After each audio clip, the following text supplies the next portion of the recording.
Bismillahirrahmanirrahim.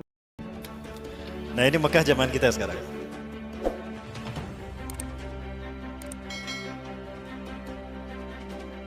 Tapi Mekah seperti ini yang tidak disukai Rasulullah. Demi Allah. Bahkan Rasulullah pernah berdoa, Allahumma barik lana fi Syam wa barik lana fi Yamanina. Ya Allah, berkailah untuk kami Syam kami, dan berkailah untuk kami Yaman kami. Syam di atas, Yaman di bawah. Najd itu Saudi Arabia dilewat. Maka para sahabat meminta kepada Rasulullah, ya Rasulullah, udullah yubarik lana fin Najdina aidan. Ya Rasulullah, doakan kami juga agar Allah memberkahi kami Najd, agar Najd diberkahi juga. Maka kemudian Rasulullah SAW berdoa lagi, tapi Rasulullah kembali tidak menyebutkan Najd. Sahabat meminta lagi untuk yang kedua kalinya, udullah yubarik lana fin Najdina aidan. Ya Rasulullah, doakan juga kepada Allah ya Rasulullah, agar Allah memberkahi Najd juga untuk kami. Maka yang ketiga kalinya Rasulullah bersabda, Inna fiha tahayyadu al-zalazil wal fitan wa takhruju fi qarnu syayatin. Sesungguhnya di Najdlah akan muncul huru-hara, kegonjang-ganjingan dunia, dan akan muncul padanya tanduk setan. Ini sering saya bahas para sekalian. Akan muncul tanduk setan di bumi Saudi Arabia. Najd itu nama dari zaman Rasulullah sampai Turki Utsmani 1924. Tahun 1932, Abdul Aziz bin Abdurrahman Al-Saud mempersatukan kerajaan-kerajaan Arab. 13 lebih kerajaan Arab dipersatukan, diikat dalam satu kerajaan dengan nama Al-Mamlakah As-Saudi Al-Arabiyah, kerajaan Saudi Arabia. Artinya, kerajaan Ibnu Saud pemilik Jazirah Arab, pemilik negeri Arab. Itu arti Al-Mamlakah As-Saudi Al-Arabiyah. Ya, maka berubah menjadi gitu, tidak lagi Najd. Dan di sini ada tanduk setan kata Rasulullah. Tanduk setan yang mana para muslimin? Kalau saya sih melihatnya yang ini. Karena di sinilah akan muncul huru-hara petaka dan gonjang-ganjing dunia. Ya. Dan hari ini sudah terjadi Bapak Ibu. Bahkan tanduk setannya pun sudah muncul. Lambang bulan sabit begini di atas Zamzam Tower ini adalah itu tanduk setannya. Dan Rasulullah juga menyebutkan tadi, waqad adalah as-sa'atu al-Ka'bah, dan sungguh bayang-bayang as-sa'ah menutup Ka'bah. Pertama kali saya membaca hadis ini saya nggak paham apa maksudnya, karena saya belum lihat apapun. Tapi setelah berdirinya Zamzam Tower, wah di situ baru saya paham. Allahu Akbar, itu maksud Rasulullah SAW. Pertama kali saya datang melihat Zamzam Tower ini, saya tatap sekali para Allah. Lama tidak melihat ini. Begitu saya datang, wih Zamzam Tower udah selesai itu. Perhatikan Zamzam Tower ini, dan perhatikan benda ini satu ini. Mekah sekitarnya menyebut ini adalah as-sa'ah. As-sa'ah itu artinya jam, waktu. Apa kata Rasulullah tadi? Tanda kiamat akan datang pada kalian apabila bayang-bayang as-sa'ah menutup Ka'bah. Waktu Rasulullah mengucapkan ini, as-sa'ahnya ada tidak? Tidak ada. Itu yang membuat saya bingung. Sementara saat itu saya memahami, as-sa'ah itu adalah kiamat. Tadi dibacakan ayatnya. Iqtarabatis sa'ah, telah dekat as-sa'ah, kiamat kepada manusia. As-sa'ah, bayang-bayang kiamat menutup Ka'bah. Saya nggak paham saat itu. Tapi begitu berdiri ini Zamzam Tower dan ada jamnya, orang Arab menyebutnya as-sa'ah. Oh ini dia. Ya, antara bulan-bulan ini nih, matahari ada pas pada posisi kalau dia menyoroti as-sa'ah, menghalangi lurus antara Ka'bah, Zamzam Tower dan matahari, maka penambah akan melihat. As-sa'ah ini bayangannya menutup Ka'bah. Habis sholat asar saya tidak, ya balik dulu, udah gitu balik lagi ke Masjidil Haram. Saya duduk sampai jam 5. Allahu Akbar, bayang-bayang as-sa'ah betul-betul menutup Ka'bah. Ini hadis Rasulullah SAW. Terjadi Bapak sekalian. Nah, ini as-sa'ah. As-sa'ah ini jam tadi, dan ini Ka'bah. Ya. Orang-orang yang ada di bawah sini melihat matahari ada pas di tengah-tengah bulan tadi. Maka jadilah bulan bintang. Dan itu menyorot as-sa'ah, dan pas as-sa'ah bayangannya menutup Ka'bah.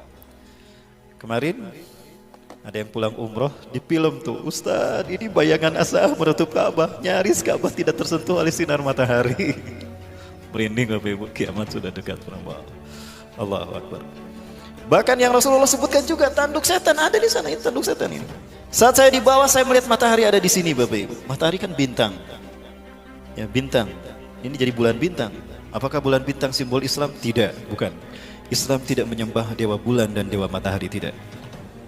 Sudah jelas Allah mengatakan pada itu kalau bulan dan matahari adalah tanda kekuasaan Allah. وَمِنْ آيَاتِهِ اللَّيْلُ وَالنَّهَارُ وَالشَّمْسُ وَالْقَمَرُ. Sebagian dari tanda kekuasaan Allah adalah siang, malam, matahari dan bulan. لَا تَسْجُدُوا لِلشَّمْسِ وَلَا لِلْقَمَرِ. Jangan kamu sujud kepada matahari dan bulan. وَاسْجُدُوا لِلَّهِ الَّذِي خَلَقَهُنَّ. Tapi sujudlah kepada Allah yang menciptakan malam, siang, bulan dan matahari. إِن كُنتُمْ إِيَّاهُ تَعْبُدُونَ. Kalau hanya kepada Allah kalian menyembah. Coba lihat di masjid-masjid sekarang.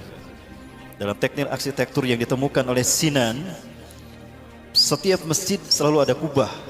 Kubah adalah bentuk penyaluran energi yang paling efektif untuk penyaluran energi dari satu bangunan. Kenapa kita merasa nyaman, tentram ketika masuk ke dalam masjid? Karena energi kita positif dan aura yang ditebarkan di sini positif. Ibadah, sholat, zikir, positif kan? Coba, sama nggak dengan perasaan yang muncul dalam hati kita ketika kita masuk ke pasar, masuk ke bioskop, nonton Dilan? Sama tidak? Atau kita masuk ke diskotik, gimana perasaan hati kita? Sama tidak? Apa yang membuat perasaannya berbeda? Aura, energi. Energi ada di sekitar kita. Kita hidup karena energi kan? Ruh itu sendiri energi. Dan energi tidak bisa dimusnahkan. Yang adalah ada perpindahan energi dari satu bentuk energi ke energi yang lain. Itu ya Kang Bayu ya? Hukum termodinamika 3 katanya. Nah, itu yang terjadi. Ya.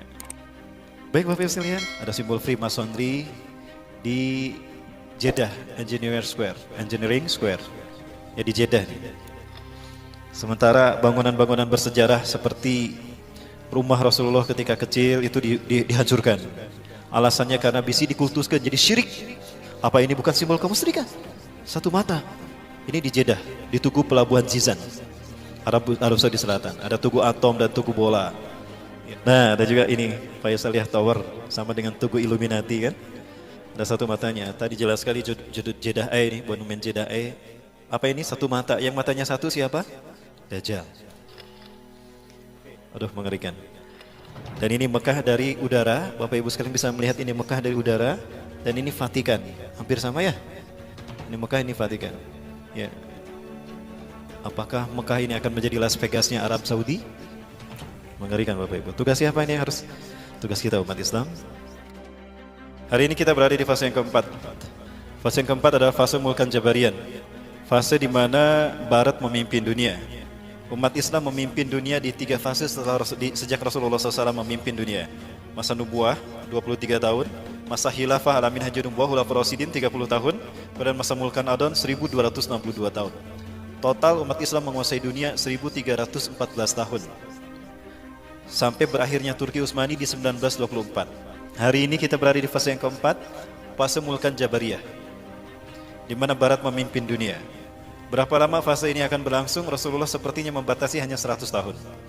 Kenapa? Karena setelah itu akan muncul fase Khilafah Alamin Haji Nubuah. Ya, fase di mana umat Islam akan memimpin dunia. Kita di fase yang keempat, dan fase keempat ini hanya berlangsung 100 tahun. Kenapa? Karena Rasulullah menyatakan dalam satu hadisnya dari Abu Hurairah radhiyallahu an, hadis riwayat Imam Abu Daud, Rasulullah bersabda, "Innallaha yab'atsu min hadhil ummah ala ra'si kulli mi'ati sanah mayujadidu dinaha." Sesungguhnya Allah akan mengutus dari umatku ini setiap 100 tahun sekali seorang mujadid yang akan membuat Islam bersih dari paham-paham sesat. Islam akan bersih, maka orang akan tahu, umat Islam akan tahu mana Islam yang sesungguhnya yang harus diikuti. Yang kedua, Islam akan menguasai dunia. Ya. Ideologi apapun selain Islam akan hancur bertukuk lutut kepada Islam. Seluruh dunia akan dikuasai kaum muslimin. Itu setiap 1 abad sekali, 100 tahun sekali. Abad kejayaan Islam sebelum kita siapa? Turki Utsmani. Turki Utsmani berakhir di tahun 1924. Berarti 100 tahun kemudian berapa? 2024. Sekarang berapa tahun lagi? Bapak Ibu sekalian, Nabi Adam menurut Sesemi bin Abil Al-Maglus turun ke bumi tahun 5872 perkiraan para ulama.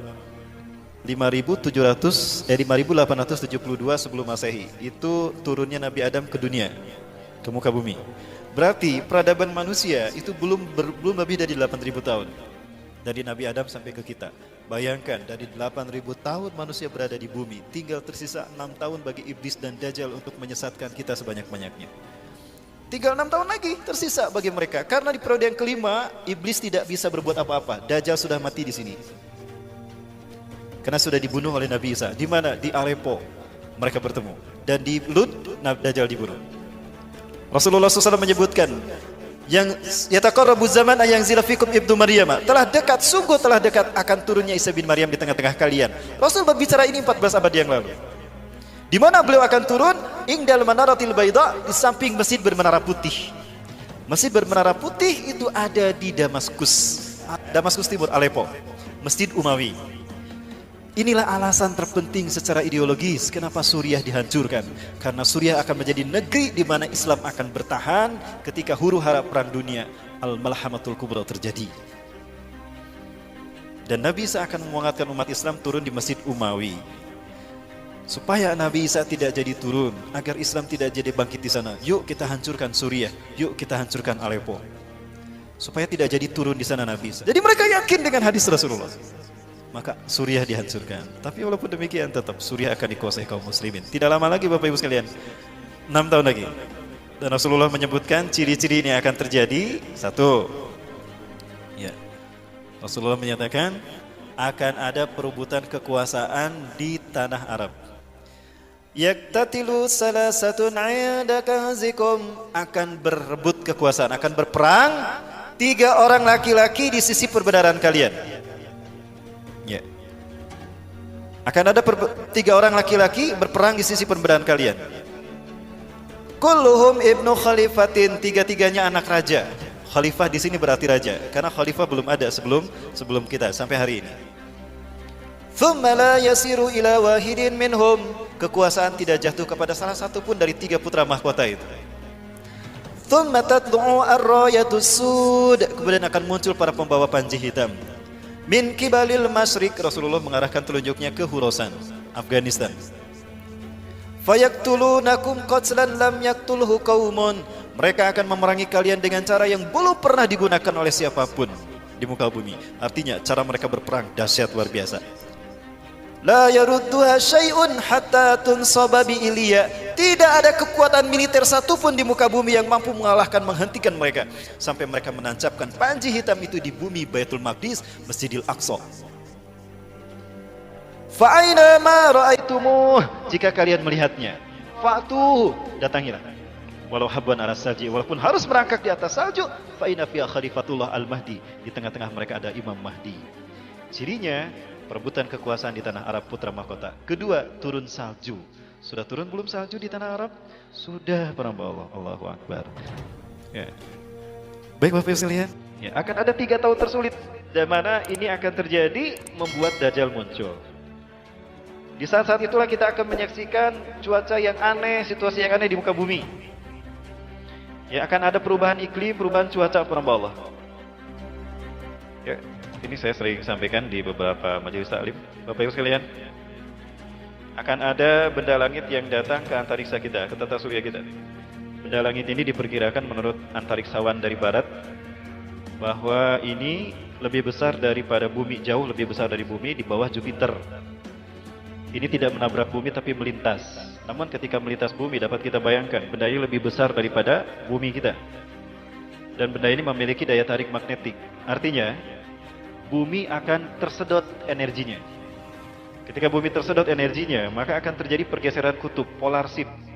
Pernah terjadi tahun 12.000 sebelum Masehi, di mana terjadi polar shift. Spesies mamut saat itu mati membeku tiba-tiba. Amerika membeku tiba-tiba. Yang kemudian bumi berputar mengelilingi itu. Akibatnya apa? Terjadi pergeseran arah, barat pindah ke timur, timur pindah ke barat. Dan bumi miring begitu. Terjadilah perpanjangan waktu. Ini hadis Rasulullah SAW, bukan semata-mata penelitian ilmiah. Sayati alaikum lailun tulu'a kasalasati layalin, akan datang kepada kalian 1 malam yang panjangnya sama dengan 3 malam. Siap-siap nanti Patromak Center akan datang kepada kita, kayaknya kita akan mengalami Bapak Ibu. Karena ciri-cirinya sudah terjadi. Climate change, perubahan iklim. Apa yang menyebabkan Arab Saudi turun salju kalau bukan pergeseran kutub? Betul? Pergeseran kutub. Kita sedang bergeser sekarang. Cuaca udah gak karuan. Ya, iklim sudah nggak karuan, tidak bisa diprediksi lagi, tidak bisa diperkira lagi. Kemudian banyak gempa bumi dan longsor, kemudian banyak juga gunung meletus. Itu bumi karena sedang mempertahankan posisinya dan mengeluarkan energinya tersedot oleh benda langit ini. Maka kemudian benda langit ini mengarah ke matahari, bumi kembali, utara kembali ke utara, selatan ke selatan. Tapi posisi barat dan timur terbalik. Maka ketika matahari terbitnya dari mana? Dari barat. Itulah hin, kata Rasulullah. Fadhalika hin. Dan inilah arti hin yang sesungguhnya dalam Al-Quran. Hin di sana terbitnya matahari dari barat. Ya. Dan untuk kembali lagi barat ke barat, timur ke timur tidak lebih dari 12 jam. Maka besoknya kata Rasulullah akan kembali terbit dari timur. Tapi hari-hari itu adalah hari di mana Allah sudah menutup pintu taubat dan Allah akan memperlihatkan tanda-tanda besar yang lain. Maka akan terjadi hujan meteor saat itu. Kenapa hujan meteor terjadi? Benda langit ini mendekat ke matahari, terbakar dia, tidak kuat, meledak dia, meledak. Maka puing-puing serpihan-serpihannya menghujani bumi menjadi meteor. Rasulullah menyebutkan akan ada hujan meteor. Akibatnya apa? Bumi terbakar oleh meteor ini dan akibatnya terjadilah kabut asap menutup bumi selama 40 hari 40 malam. Tanda kiamat yang kedua, tanda besar kiamat yang kedua.